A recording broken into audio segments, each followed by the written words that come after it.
Hey, sorry for the interruption, but we wanted to let you know that this week's episode is brought to you by Spotify for Podcasters. Really cool app. Josiah and I use it for every single show that we bring to you every week. You can edit podcasts right from your phone or computer, so you can start creating as soon as you log into the platform. You can easily distribute your podcasts to Spotify and everywhere else the podcasts are heard, just like we do every single week. You can also create video podcasts on Spotify, which is really cool. And of course, you can earn money like I'm doing right now by including ads and even podcast subscriptions. And best of all, it's totally free. There's no catch. We really love it. We use it every single week. So we encourage you to go download the Spotify for Podcasters app or go to www.spotify.com/podcasters to get started. All right, let's get back to the show.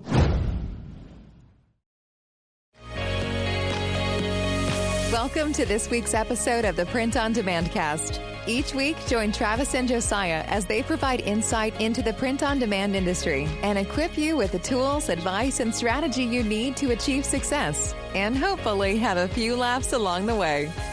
Now, on to this week's show. Hey, everybody. Welcome back to another episode of the Print on Demand class. We're going to take that again. Hey, everybody. Welcome back to another episode of Print on Demand Cast. We're so excited that you decide to join us. Press play, press download, press subscribe each and every week. I'm very excited to have you here with us. As always, I'm Josiah, and I'm joined once again, as always, Travis Ross is joining me. Travis, how you doing, man? I'm doing good. It's, we're kind of getting into the Q4 stuff, and things are picking up a little bit. Got a lot of irons in the fire. I'm sure you are probably tired of printing T-shirts, but hey, it's only just begun, my friend. It has only just begun, and I just got back from a friend's wedding in Arizona, which was a nice reprieve. It was good to see friends and catch up with some faces I haven't seen in a long time, but wedding trips are never a true vacation because every minute is allotted from the time you touch the ground to the time you leave. He lives in Tucson, Arizona. I've never been to Tucson, and it's hot. Oh, it's the desert, obviously, very hot. So he decided to have his wedding, and I think you know Brock. He's been to a couple of poker nights. Yeah. And yep. So it was his wedding, and man, his wedding was like at 3:00 in the afternoon in Arizona outside. We were all in 3-piece suits, standing in the blazing sun, and I told him, I said, listen, man, I'm this close to not being your friend because this is torturous. I mean, like, I am losing some pounds. Yes, but upon return, of course, it's playing. I've played catch up the last 2 days, and I always regret. It's always good to leave, but then you get back, you're like, what the crap? Why did I leave for so long? I have so much to do. Right. Well, I mean, it's always better to go to a wedding than to go to a funeral. So, it could have been a funeral. That's true. So, look on the bright side, my friend. Could have gone to the funeral and still had to catch up with work, which is like a double depression. It's like a depression sandwich, I guess. Anyway, it was a lot of fun. Things are cooking. Irons are in the fire. And we are here again with another episode. Lots of exciting tidbits of information for all of you to ingest through your ear holes, which is the weirdest sentence I've said in probably 2 weeks. But we're going to start things off, as always, with a point of interest. Point of interest. Oh, yeah. Point of interest. Point of interest.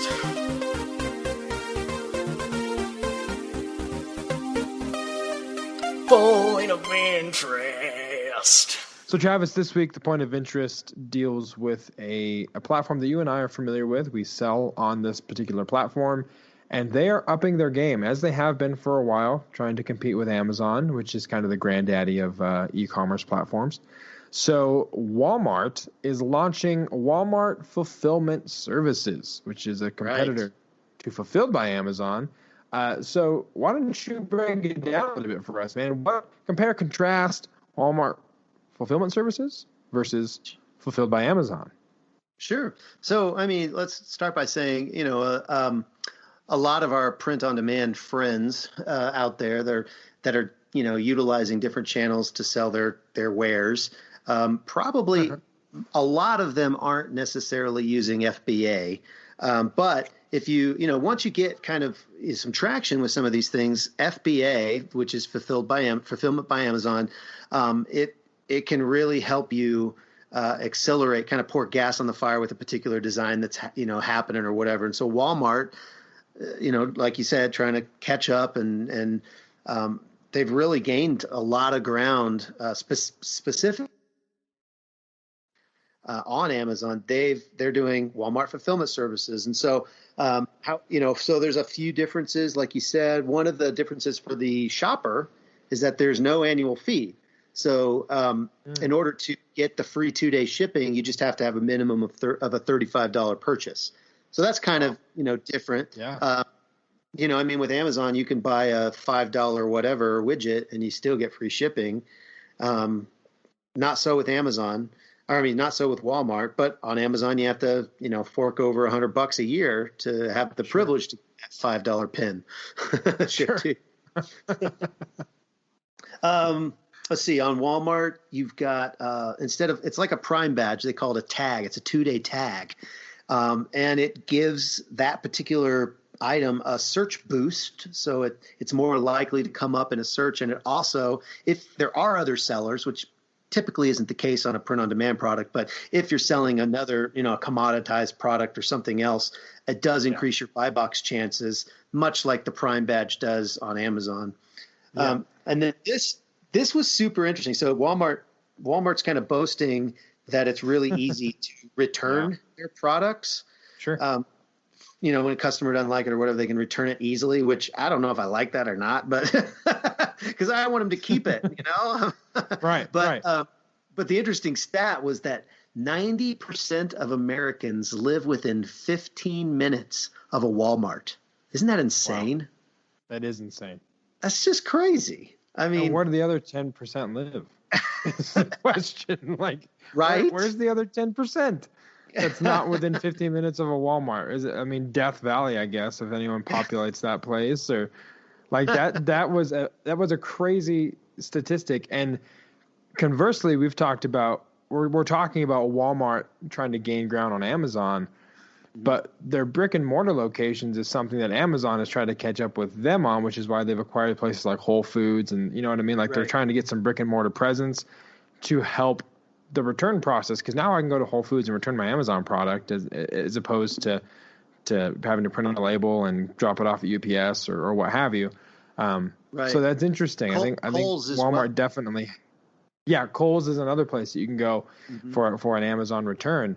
But that statistic, 90% of Americans live 15 minutes from a Walmart. That's a pretty big footprint in the brick and mortar space. For real.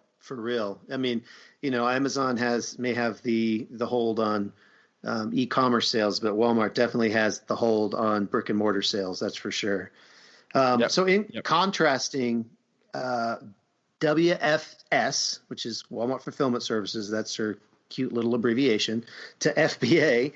FBA on the other side has, they've been around a long time. They have the consumer trust. People, they've already, I don't remember what the number of actual credit cards they have on file, but it's some million I don't know how many millions, but it's just some astronomical number that just doesn't even make sense, So they've been around a while. They have the consumer trust. And then of course there's other Prime benefits, like video, Prime Video, Prime Music, and there's other things like that. That the customers get if they want to spend that $100, and then of course they don't have to spend $35 to get it shipped free, so they can do that $5 pin. So those are some of the benefits. Yeah, for sure. What do you think the over under is? This is a rabbit hole. Do you think we'll ever see Walmart video on demand, Walmart original series? Ooh, I have no idea. I don't see them doing that, anytime soon. Not anytime soon. Yeah, there's I feel like everything between Apple TV, HBO Max, Netflix, Hulu, Amazon. I feel like the rights to most every TV show in the world is tied up to one of those 5 contenders, or you know what I mean. So maybe when the HBO contract with Friends lapses, Walmart will just swoop in. Here we go. Pivot. And make their bank off of Friends. Yeah, I could. I mean, if Walmart was going to do anything, I would see them doing more of the partnering with a Showtime or an HBO or something like that, as opposed to trying to create their own content. You know, if they wanted to really jump in there, which I mean, they don't really have the server infrastructure that Amazon does. Nope.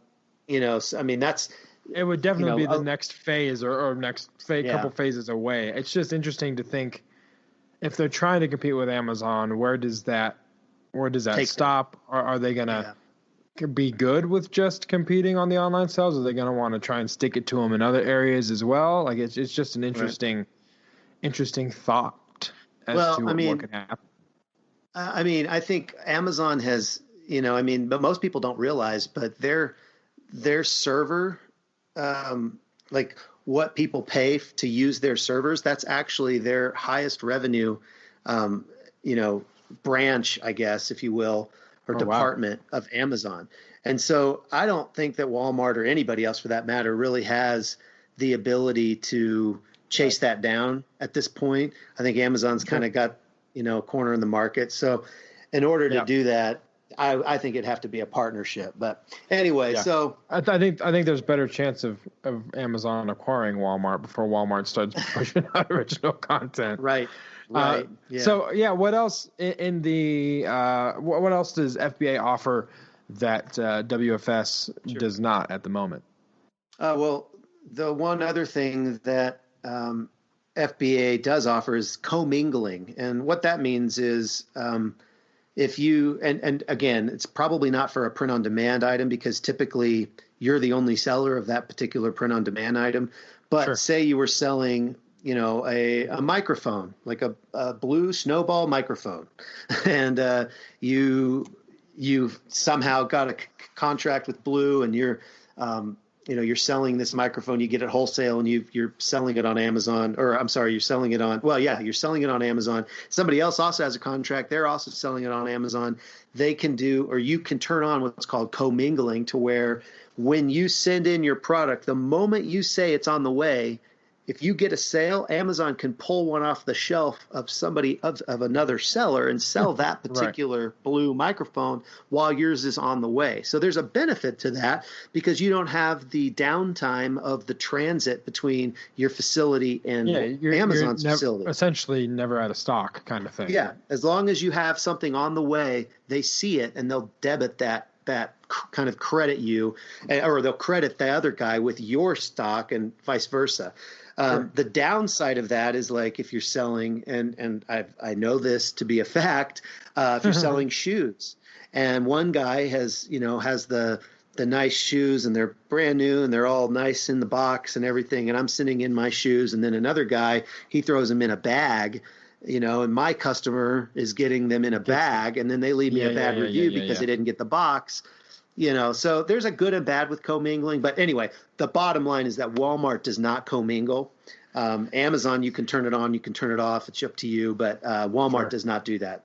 So that's kind of it for the comparisons. But how do we get in?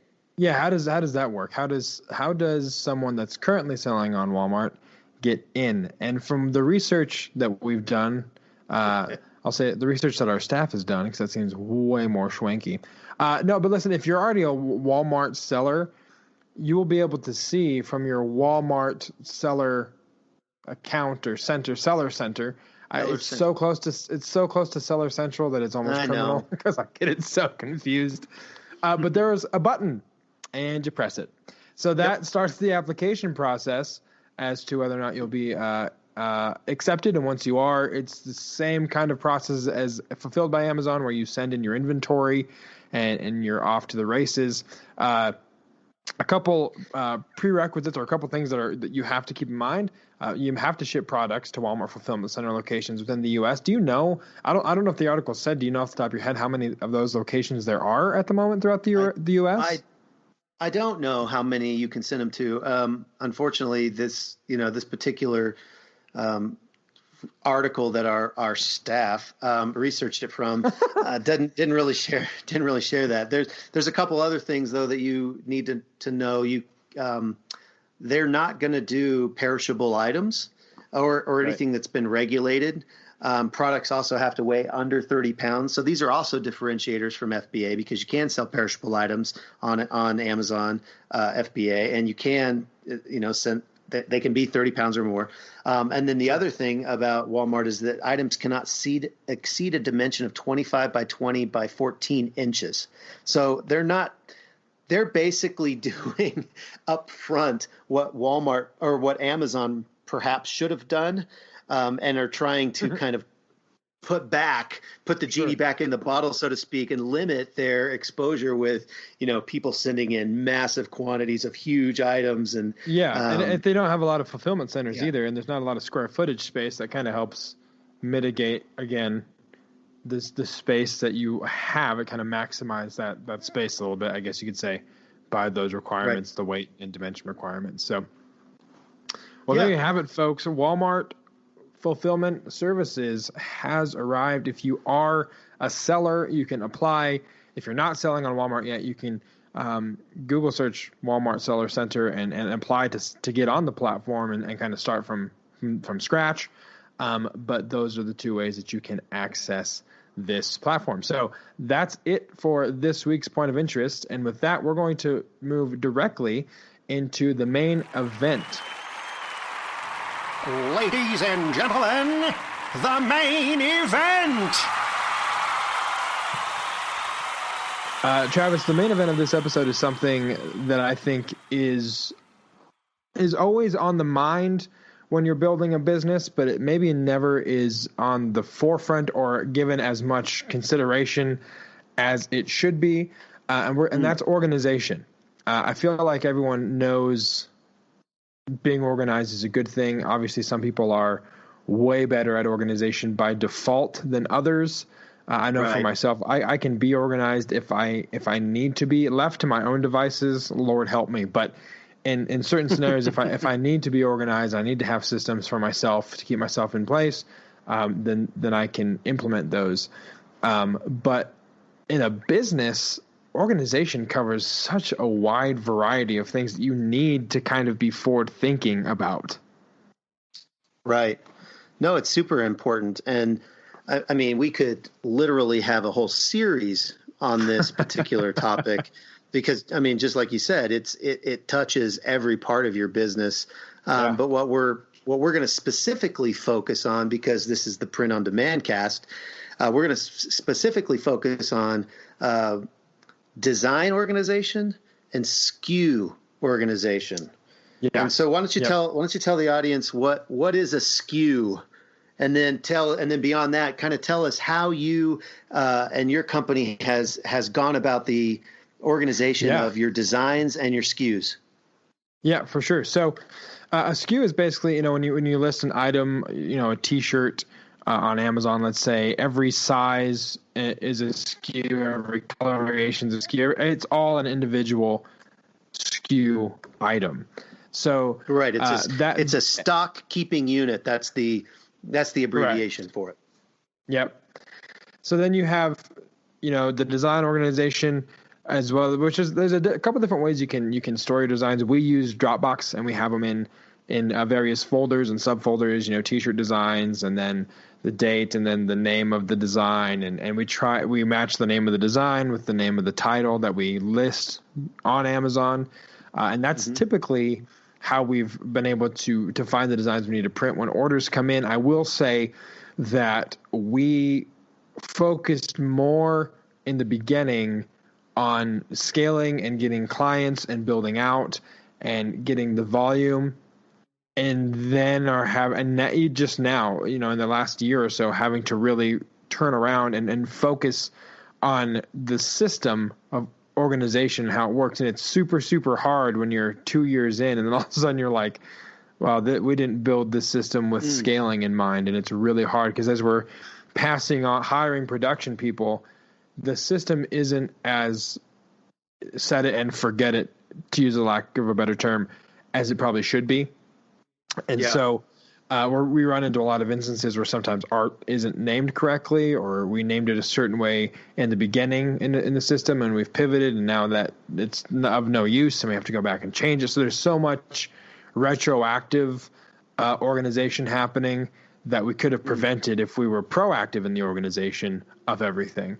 And so that's what I mean when a lot of people are just kind of hit the ground and go and figure it out as it happens, which is fine. But you find yourself in a place after a couple years and you're scaling and you've got a lot of volume coming in that, well, shit, I don't know how good this organization system actually is now, because sometimes our crew, our staff is spending 5 to 10 minutes looking for a piece of art, and that's way too long. You could have printed 2 shirts or 3 shirts or whatever and moved on by then.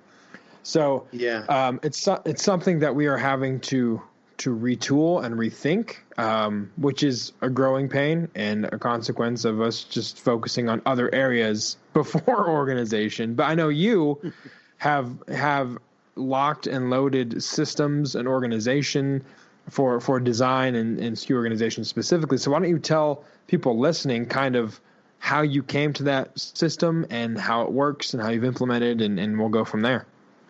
Yeah. So I, much like you, I started kind of just willy-nilly letting, basically, I started on Amazon just like you guys did. And now, we've expanded to other channels and such. But when I started, when I created a listing on Amazon, I just allowed Amazon to give me an automatic SKU for my different products. And so we went along with that. And, that's fine for 50, 100, a couple hundred designs, because you can typically find what you need based on the SKU, because you don't have a whole ton. Right.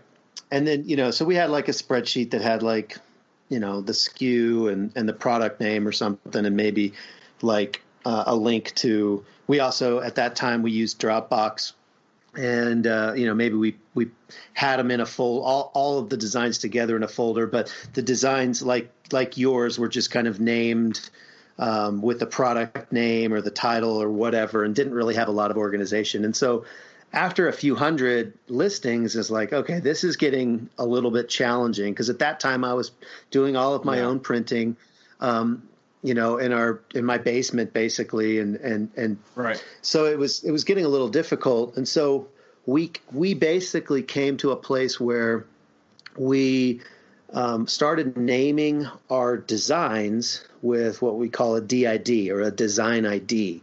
And we literally went back on all of the old designs, and we mapped, we basically renamed the design, the PNG that we use, because we use PNGs with a transparent background. We renamed those to, 1,200,463 or whatever .png. And we did that. We started with 1 million, so we could go higher. Right. I mean, you could have started with 100,000, could have started with 10 million, whatever.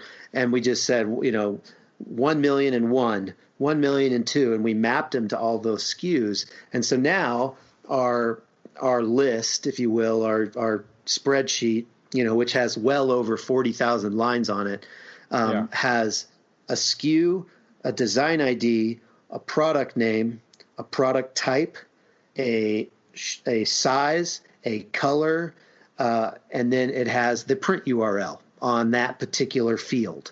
And so what we ended up doing, so originally we were just doing, the SKUs were very random, didn't really have any of the product information in them. Once we started implementing this new system where we named the designs, the design ID, we changed our SKU naming system.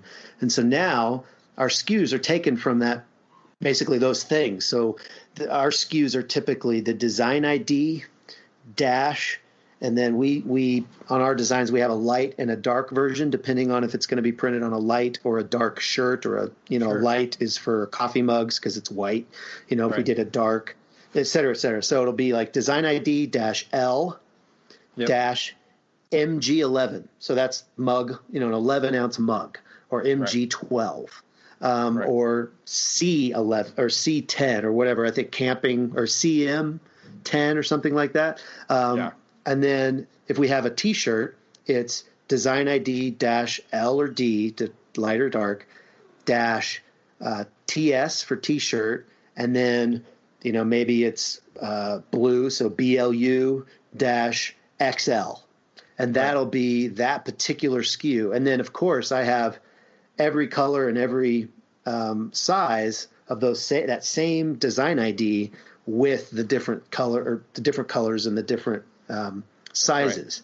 And so all of that is on this spreadsheet, and then they all link to a print URL. And so the cool thing about that is that when we're building these inventory uploader files for Amazon or for Walmart or for Wish.com or wherever, Shopify, we're able to we have all the information on the same line, and we can kind of copy and paste an entire column when it's asking for a specific, if it's asking for SKUs, or if it's asking for the product name, or if it's asking for the description. We have all of those things in this big, huge spreadsheet. And then we can, kind of copy and paste, and it's all organized really nice and easy. We did find one thing out, and it kind of put a little hitch in our giddy up. Do you like that? Hitch in our giddy up? That's nice. That's fun. That's fun. We found out that Walmart.com, when you're using their inventory uploader files, they don't like Dropbox links. And so we had to, in the middle of it, basically take all of our designs, and we use a storage solution called wasabi.com, and we moved everything over to Wasabi. And so in Wasabi, what you have you have a bucket, and then inside the buckets you can put folders. So what we did was we named each bucket with a design ID. And so for instance, let's say I have a shirt about nurses, and it's 1,000,001. Let's just say that. So I have a bucket that's called 1,000,001. Inside of that bucket, there are, first of all, there's the PNG for the L, for the light version, and there's the PNG for the dark version. That's just not in a folder, just right there in the bucket. Then I have folders inside of that, and the folders will have, one folder will be the design assets. So if we have a PSD or an AI file that the designer created it from, it'll be in there. If we have a special font that they used, it'll be in there. All of the design assets are right there in a design folder. Then we have, not inside of that, but inside of the main bucket, we have a folder for every product that we have using that design. So if we have a mug folder, and then inside of that mug folder, it has all the listing pictures for that particular product.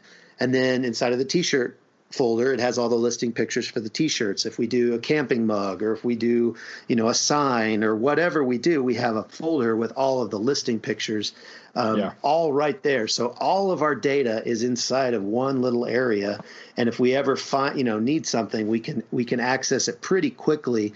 The other benefit is if you need to change print-on-demand partners. I mean, as well as all our listeners know, back in Mother's Day, Father's Day this year, some of the print-on-demand companies were just inundated and having 2-3 week delays.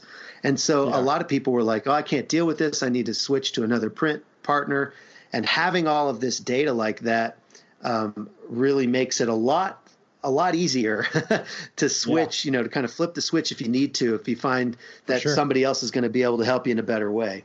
So that's kind of the way we did it. I know it's not super fun listening to somebody talk about things that are written down. Let's talk about spreadsheets. Spreadsheets are a great topic to have on an audio podcast. Yeah, exactly. No, I mean, it's super crucial though. If anything, the purpose of this podcast hopefully is to get people to start thinking about those systems. Even as you're talking, I am in my mind trying to figure out how my company can implement an organization system that, I mean, either way you slice it, it's going to be a very arduous process because we're so far into everything.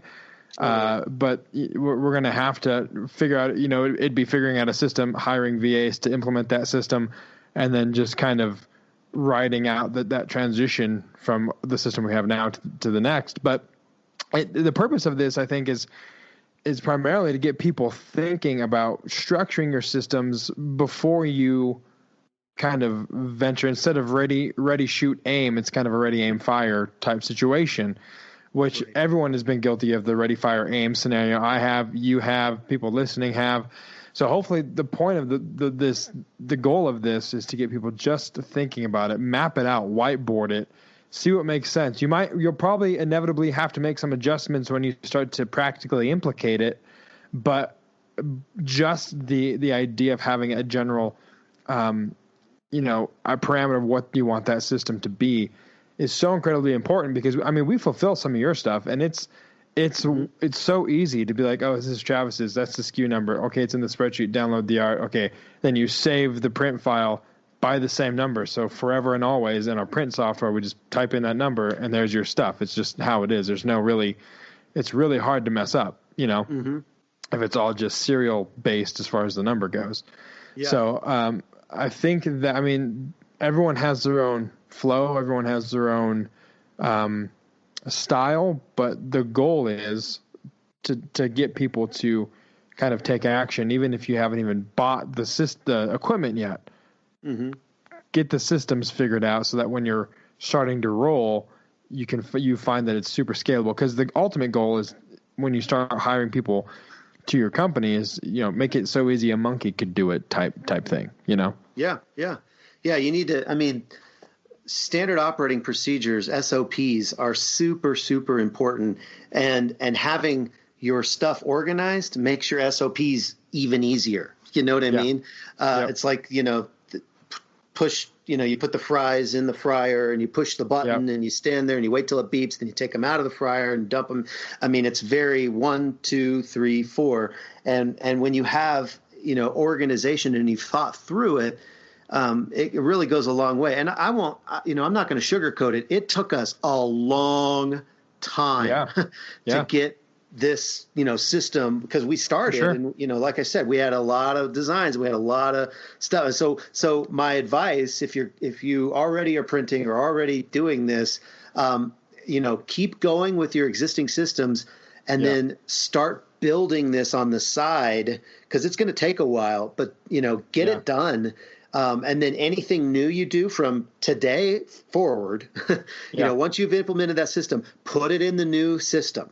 Make sure it's up to the standards, or up to the, it's part of that new system. So you don't go back to the way it was before. And, this really does boil down to kind of a rip the Band-Aid off, scenario. Totally. You can put it off, but it's at your own detriment. You mentioned taking 5 or 10 minutes to find a piece of art, and that's money out of your pocket. Yep. And then you multiply that by a year from now, and now it's a bunch of pieces of art that are taking 5 to 10 minutes, and it doesn't go away on its own. You have to take initiative. It's the same.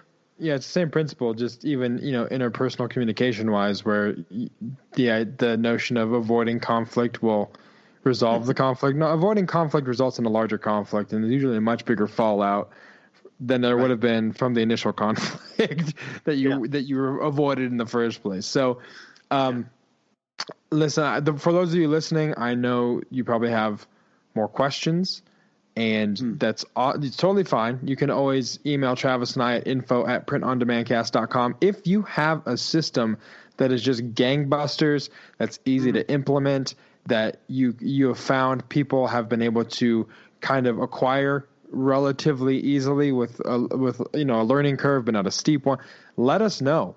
Let us know, hey, I have a system that works really well. Again, email us info@printondemandcast. We'd love to hear it. We'd even love to have you on to talk about the system that you're implementing and to give people kind of the idea or as to which way to go. So I think that I would be super, super open to that, of course. And you can find us printondemandcast.com. If you have found this information to be helpful, I know I have. I'd rate myself. Maybe I will. I'll rate ourselves a 5-star on iTunes, because I find this information helpful each and every week. Even the points of interest, and especially the interviews that we do, are super, super heavy in just knowledge of the industry, which is awesome. So if you find this information helpful, or either of us mildly entertaining, I always say that because I think we're more than mildly entertaining, but I'm biased. So rate us on iTunes, give us that 5-star, subscribe. It helps us get in front of other people that need this information. Share this podcast with your friends in the industry, on Facebook, Twitter, Instagram, however you want to share the show. We greatly, greatly appreciate it. So before we put a bow on this, Travis, anything you want to say before we wrap it up? I'll just say one more thing. There are some people out there that, this is a hobby. It's not necessarily something that they're really trying to scale. My goal in doing this was so I could scale, sure. And have thousands, if not hundreds of thousands, if not millions of listings across multiple channels. And so I knew the only way I was going to be able to do that was with organization. So, but if you're, somebody that's content with a few hundred designs, this may be overkill. Sure. You may not need this, and that's totally fine. It's really kind of, it's dependent on what your vision for your business is, and what your vision for your business is perfect for you. And we don't want to ever come across like, that's not okay or whatever. We just, we're just giving out information and things that have helped us, and yeah, so that's really all I wanted to add. That wherever you're at, it's good. Yeah, exactly. If you're a hobbyist and like Travis said, you're good with where you're at, that's great. This episode maybe isn't for you. Maybe you keep it on the back burner. Should this hobby snowball into something different, you can always come back and listen to it again. Right. So, but yeah, whatever your model is, whatever you're content with, whatever your goals are fantastic. We don't want to come across as bullish and try and make you develop a multi-million listing machine here, but so all right, so with that said, Travis, we'll put a bow on this. And thank you guys so much for listening, and we'll be back next week right here on the Print on Demand Cast. See ya. Thanks for listening to this week's episode of the Print on Demand Cast. We hope you enjoyed the show. If you've got a question or a suggestion for the show, send Travis and Josiah an email at info@printondemandcast.com. Take a minute to rate and review the show on iTunes or wherever you get your podcasts. And don't forget to subscribe now so you don't miss next week's episode. See you next week.